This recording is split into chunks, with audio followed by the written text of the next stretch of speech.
हे आहे मटार मी भाजून घेतलेले आहे आणि ही मिरची लसण मिक्सरला काढून घेत आहे आणि कढई ठेवले, त्यामध्ये तेल टाकते 1.5 चम्मच आणि जिरी मोहरी टाकले, त्याचबरोबर कांदा टाकून घेतले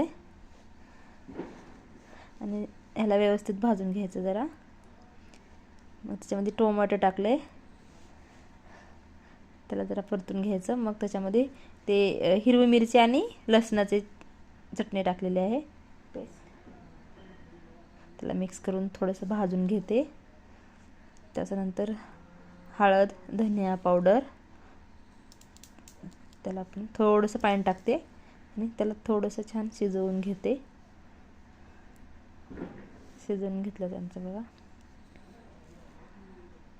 छान शिजल्याच्या नंतर आता त्याच्यामध्ये टाकते मी ती मटार मिक्सरला काढून घेतलेली आहे, त्याची पेस्ट टाकते ती।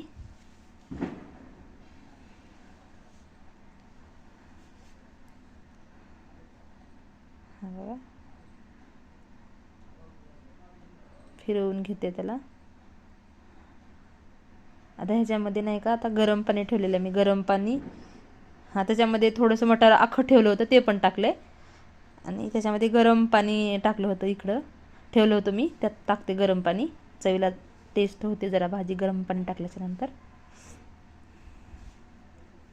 आणि ह्याला शिजवून घेते, मीठ टाकते थोडंसं आणि ह्याला शिजवून घेते। आता चवीनुसार मीठ टाकले, आता शिजवून घेतले बघा, उकळी आली आहे, मोठी उकळी आली। मग मी गॅस कमी केले, म्हणजे कमी गॅसवर थोडा वेळ ठेवते अजून। मस्त